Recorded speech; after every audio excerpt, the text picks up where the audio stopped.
Yo, we are back, joined again with Mr. Terry Foster. This is episode 31. We're hanging out in the lounge, and you're just telling me a little bit about it. T. Foster, you got a pretty jam-packed weekend coming up? I do, and it's going to be hot.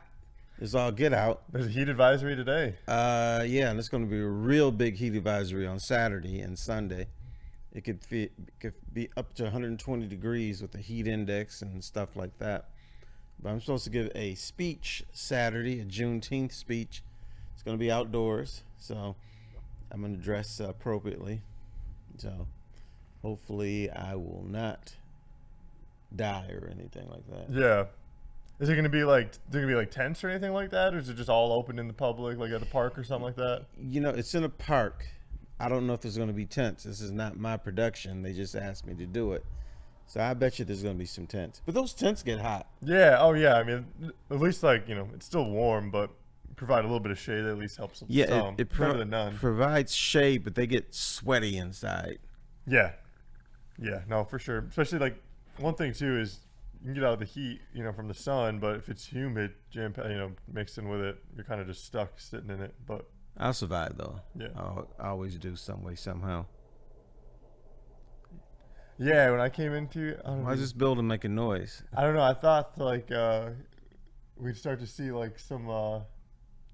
some water coming out the light fixtures or something like that. I thought it was my stomach for a minute. I said, dang, did I eat something bad? But no, that's the building making fine. No, it was going off when I got here this morning, like half an hour ago. It was doing the same thing. So I don't know if maybe it's there's people who live above us that are flushing their toilet or something like that. That's probably it. Taking their morning dumps.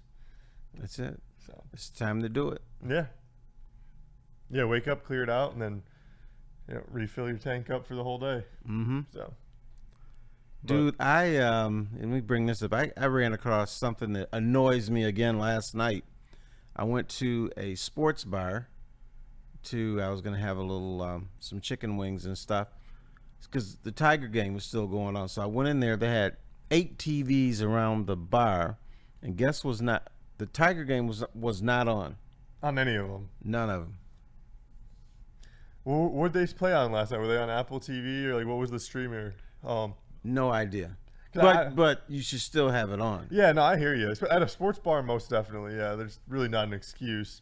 I don't have cable T-Foss, so I don't really keep up with I think it was what channel stuff. I think it was on the regular TV channel. But I think a guy like you could get a job as a czar of sports bar television, because you go into sports bars and it's particularly early, like on a Saturday, and this might be the backup bartender. And I hate to say it's usually a woman, and she doesn't know what games to put on. I've gone to a place on Sunday. They didn't have the Lions game on. I said, and then people were complaining. You hear that murmur like, man, what's going on? You know what the woman told me? She said, people are always bitching about the Lions, so I decided not to put them on. I said, yeah, they bitch about it, but they want to watch it. Yeah.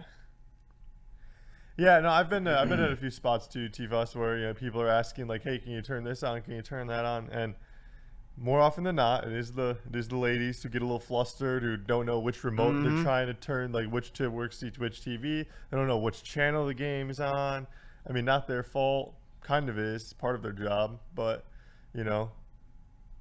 just the way it goes. If you have a sports bar, you should always know what games to put on at what time. Yeah, that's ridiculous. One time we were in Indianapolis. It was the night that Reggie Miller had his jersey retired. So Indiana's playing somebody. I don't know who they were playing, but they had the game on in the sports bar we were on. Then at halftime, the woman went and turned off all the TVs. And I'm like, excuse me, I think you should turn it back on because people are here to see Reggie Miller, who's probably the best basketball player in Indiana history, get his jersey retired. And she's like, I didn't think anybody would want to watch that. I said, that's why the game is a meaningless game is sold out. That's why there's a bunch of people still in your bar, even though, the game is going on. They're still hanging out. They want to see this. But it should be a common sense thing. But you just need people who know what the heck is going on. It's not that hard. It's a sports bar. You're in a certain city. You should know what to put on, or you should have somebody. That's management's fault. I mean, most of the places have like one of those giant posters on the wall too, with like the calendar that has every game for their team. So it's not like you don't even know. Oh, I didn't know they were playing today. You have the calendar right there on the wall too. So You know what else you have? You have customers. Oh, yeah. Customers come in and say, "Hey, yeah, boy, the Pistons are playing a big game against the Lakers. Don't want to miss that tonight." So you're thinking, maybe I should put that on. You got a preferred sports bar you like to stop at, T-Foss? Oh, geez. You know what? No, just as long as the TVs work and there's Yeah. good food. No, I hear you. When I was living down in Dearborn area, I used to live around the corner from 3 Nicks. I don't know if you've heard of those. I have been to 3 Nicks. Yeah, they've got I've been to 2 of the 3 Nicks. Nicks. Right. Yeah. Which The ones one have you in been to? The one in Detroit and the one in Southgate. Okay. Yeah. I actually know Nick. Oh, really? Yes. You know what his name is? Nicholas? It's Nick. Right. No false advertising there. No, I've been in there. Sometimes I used to, when I was hanging out a little bit more, I may show up in there on a Friday and talk to Nick and stuff. And Okay. so it's, you know what they do? This is when the Lions, I think the Lions played a game in Europe. So it came on at 9 a.m. People showed up in their pajamas. Oh. You know, when the Lions played the Rams in the playoffs a couple of years ago, their first time in the playoffs, watched that game at 3 Nicks down in Allen Park, Okay. with a couple of buddies of mine and stuff like that. So Were you wearing your pajamas? no. Okay, so it's because it was later. But I think some people show up in pajamas for the 1 o'clock games because they're Yeah. there drinking at 11. So people who wear pajamas in public are something else. Like I truly you don't like them? no, I don't mind them. Like you do you. Like I'm not living in that life. So why do I need to hate on it? But I will go to Kroger in pajama pants. yeah. Like it's something I wouldn't choose to do, but if somebody, like I said, like I don't have to live with somebody else's choices, so like they can do what they want. Yeah, my daughter she loves pajama pants, and it drives my wife crazy. You can't go outside wearing pajama pants. She said, yes, you can. It's just like sweatpants. Yeah, they are. Yeah, it's if you don't mind sweatpants, if you don't mind athleisure wear, then the only thing you're getting upset about is the more or less the pattern print that is on the pajama pants that more or less are what make them a pajama pant. But Well, they look like a lot of them look like flannel. yeah, So then you'd be upset for wearing a flannel shirt. It's the same Right. to me. it is 100%. What's up, JB? But what were we just talking about, T-Foss, a second ago? I was going to ask you a question. Let me see. Before pajama pants, Yeah. we were talking about the sports bar televisions, and then I don't know what you're gonna, because I can't Yeah. read your mind. I know. We'll get back. It'll float back in there eventually at some point, hopefully. But trying to think back to like the pajama pants thing. I don't know. It'll come back to me, hopefully. But Well, we can't have dead air. I know. So well, I'll we bring can always something cut up. this out. This isn't live, luckily. So, Okay. Damn, I can't remember, T-Foss. Oh well.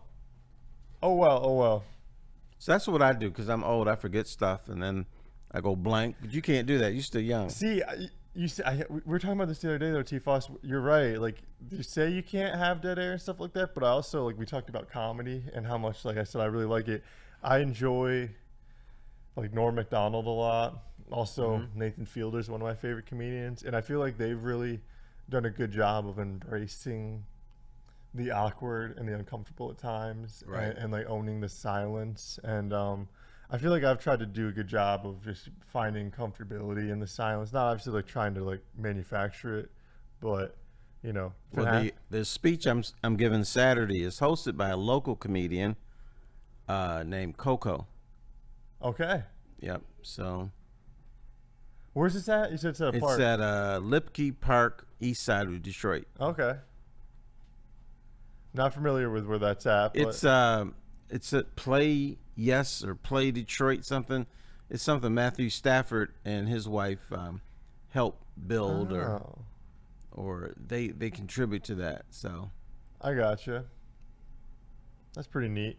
Tony Hawk's supposed to have a skate park around here in Detroit. It's off of like. Yeah, it's supposed to be nice. I have been there. I think it's called Chandler Park. I might be wrong, but Chandler Park is not just a skate park. Chandler Park is this huge park on the east side. They got a golf course. They have picnic areas. They have the skate park.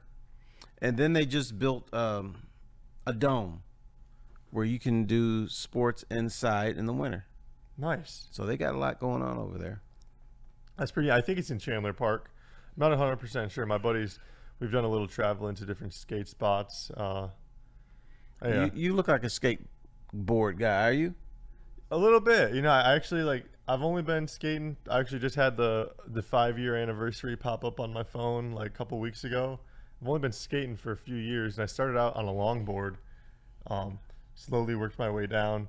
Now, do you flip the thing and do all these fancy tricks? I can't. No, I mean I'd like to, but part of me is also like I'm 27. Am I really gonna go bust my ass at 27, 28 to go learn how to do some tricks? I'm never gonna like Let me tell you, stuff doesn't heal as quickly Right, when exactly. you're 27 than when you're 18. Exactly, and it's like at least like when you're 18, you can at least like dream about like, oh, maybe I could go try to be this as a Right. career. Like I'm not gonna go Yeah, be a career 18, skateboarder. I got a broken leg. I'll be out for like 6 hours. Yeah. Now, this is like 6 months. Plus, you're older. You gotta like pay for your own health care and stuff like that too. T-Voss, you're not 18, not on your parents' insurance. So not trying to rack up the hospital bills, but I do a little bit. I actually I hit a 50-50 grind like a couple months ago. I was out skating with my buddy. We were at Healthcare is huge. Let me tell you that, bro. I know, right? I was in the hospital for 5 days. The bill was $80,400, and we only had to pay like $800. Yeah. So have healthcare, yeah, That's insane. How like it was $80,000. and no surgery. Yeah, the cost of stuff is pretty insane. I mean, they really can just like price it at any point they want. Yeah, what are you gonna do? Yeah, Dispute it? exactly. That I'm sick. Oh, that's gonna cost $100,000. All right, I want to get well. Whatever. Yeah, not to get all like ideological, but there's like certain areas where like capitalism is a detriment to like the people. Right. Like when it Oh comes to my! healthcare. I had this. My doctor gave me this new medication, and my wife is in the healthcare business. She doesn't play. We went to pick it up. They wanted $1,200 for a bottle of pills. So my wife went in and bitched, and then she called the insurance company, and then she called all around, and we couldn't get it to a manageable price, but it was $300 after she complained. Yeah, it's 75% off still. Hey, we'll take it. Yeah, that's insane. Like I mean, that Martin Shkreli character, he like took the cost of like diabetes medication, I think it was, and just like expanded it and like increased it by like an insane amount. I don't know the exact number, but it went from like very affordable to like $1,000 for a dose. Yeah. So pharmaceutical companies are making out like bandits. I know. I mean, you obviously, like you said, you have a wife in healthcare, so you obviously have a little bit more of like knowledge and a little bit more world experience as well. But I took an epidemiology class. Is that what it's called, Tifa? Does that sound like the That right word? sounds correct to me. In college, a community college, and we talked a lot about the processes of drug testing and stuff like that, and it's very expensive. It roughly costs, and this was several years ago, about $1 billion just to go through the testing and the clinical trials of a pharmaceutical that like has been created, and you're trying to like get out into the open market, and it takes about roughly. Yeah, I thought it was 10 years. It might be not as long, but it takes several years. And it's like this kind of arduous process of like trials and studies and more trials and more studies and more testing to like have these drugs finally get cleared to go onto the market. And then like that's kind of why they cost so much, because they spent so much money. Like Well, they always say it costs a lot because it takes a lot to research and stuff. Yeah, exactly. But the insurance company, they don't want to pay. Now, a few years ago, it was years ago, maybe 9 years ago, I had a stroke. I had 2 strokes actually, and so I had to learn how to walk and talk again. So We do a really good job of it. thank you. I try, but my wife got on the phone because they didn't want to pay for the rehab, and that would have been really expensive. Because I had to have like 12 rehab sessions, and so they didn't want to pay. And so finally, Abs gets on the phone with this woman because she knows they're giving her bullshit. And here's what she did. She said, "I know you can do it, and you know that I know you can do it. So why are we playing games?" And so then for the next 20 minutes, I heard her say, "April 30th, 8 p.m. or 1 p.m. We'll take it." And then they just went through the whole thing in like 15 minutes, and she'd been trying for like a month. And she said that most people get frustrated and just give up. She said, "I don't give up because I know what they're doing. I know they don't want to do it, but I know they can do it, and that's their job." Yeah. So she's hilarious at times. I mean, hey, that's what you need, T-Foss. Like, that's definitely the kind of woman I wouldn't mind having in my life. I think Ab should have a job as a patient advocate, because when you're a patient, you don't really have time to deal with stuff, and you're not feeling well, and you don't know the system. If you can get somebody who knows the system and is willing to fight, yeah, I think she could do it. That makes perfect sense. You have someone to help you through like the legal system and stuff like that. I mean, not that it's like but I mean, still, like, there's a lot about the medical system and like healthcare that people don't understand. It'd be nice to have someone to help you through that. Yeah, that's a really good idea. But she's hired. Heck yeah. What's Abs do in healthcare? Right now, she's a social worker, but I think she could get her own business as a patient advocate. Just be in charge of maybe somebody elderly or someone who has health issues, and they want to get rehab. They want to get prescription medicine. They want all the stuff. She could set that up, and then when there's a roadblock, she'll knock it down. Yeah. Because there's lots of roadblocks, we found out. Yeah, I mean, I'm sure it's just like driving down the street in the summertime. You ever keep running into all those different construction zones, but you got to figure out a way to get through them. Yeah, it is crazy. Well, one thing I say, always leave now. You have to leave 40 minutes earlier, unless you live by 96, and you have to leave an hour earlier. Yeah, what's your commute like, T-Foss, to get here? Mine's a piece of cake. Right now, there was one piece of construction on Orchard Lake. But it's like a 2 or 3 minute delay. And then I'm supposed to make a left on, I don't know the name of the street, but I'm supposed to make a left on the street. That street doesn't have pavement. So I just went down a little bit further and made a left. So it's not bad for me. I gotcha. No freeway. Yeah, that's good. That's good. I know, like, Sean Legion's going to be in today, and he comes from, like, Northville, Livonia area, Novi. He's a Livonia guy. And, yeah, like, I know his commute was pretty much all 696 East. He has to find, like, alternate paths to get here and stuff. So I'll give him one. He should take 696 to Southfield, get off at Southfield, take Southfield to Birmingham, and then he's here. Yeah. I mean, yeah, it's kind of like where I used to live down there. I used to, like, just south of 696. I'd take Greenfield all the way up. Yeah. Here's the thing. I'm going to criticize people from Detroit. I'm going to say most people, they don't know alternative routes. If it's not the freeway, they can't get somewhere. They're in trouble. Yeah. So you have to, even if everything is good, you have to have a second or third way to get somewhere. Yeah, I think a lot of people struggle with not knowing where to go and stuff like that. Like, I find if I ever get in the car with somebody, and we're driving somewhere, like, they're always just like looking up where they got to go in the GPS. Well, I understand that, but some people try to do it without the GPS, and GPS jacks you up too sometimes. Yeah. My GPS I used to have.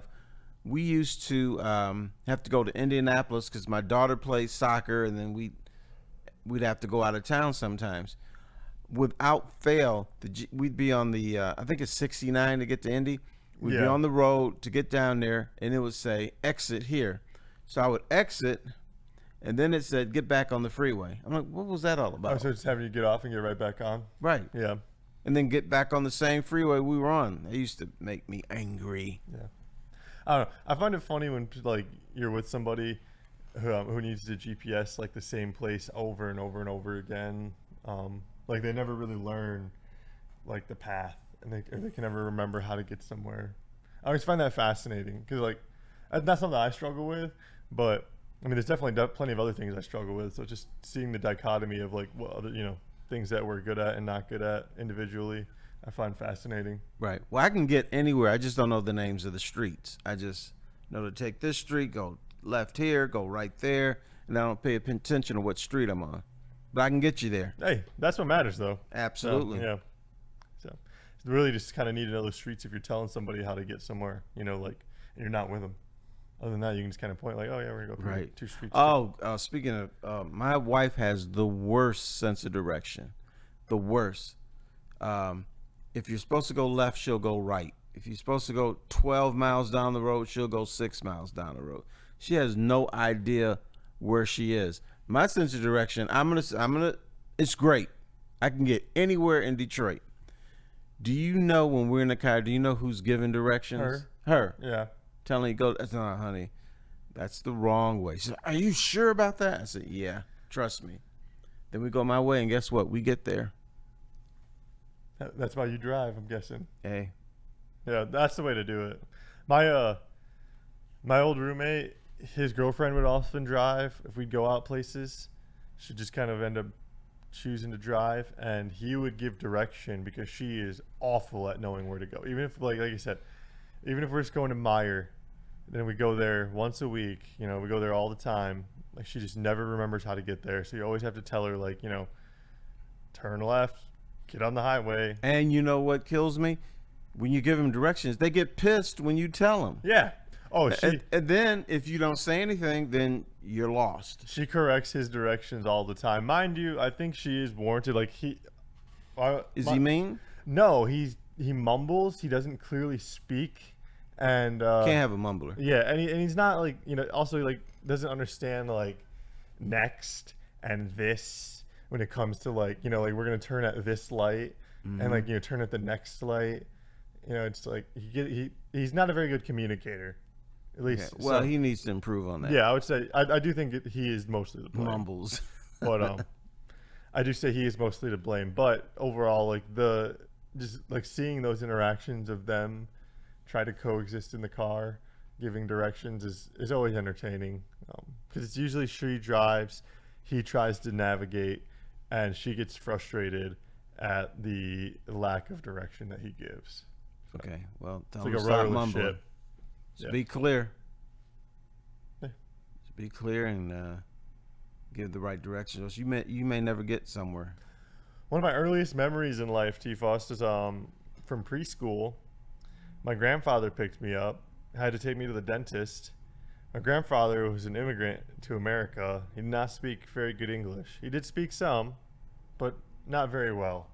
And I, myself, was only about 3 years old, so my verbal skills weren't that good. He did have a family member with him, his cousin, or his brother, I don't remember what, but they were from Mexico, like visiting, so like they spoke absolutely no English at all. And I had to tell them how to get to the dentist's office. I was too young to understand what left and right were. I knew like I could point, this way, that way, but I didn't know what left and right were. So I had to like constantly unbuckle myself from the car seat. So you're 2 years old giving I directions. was about 3, yeah. That's crazy. Yeah, and like I'd have to unbuckle myself from the car seat.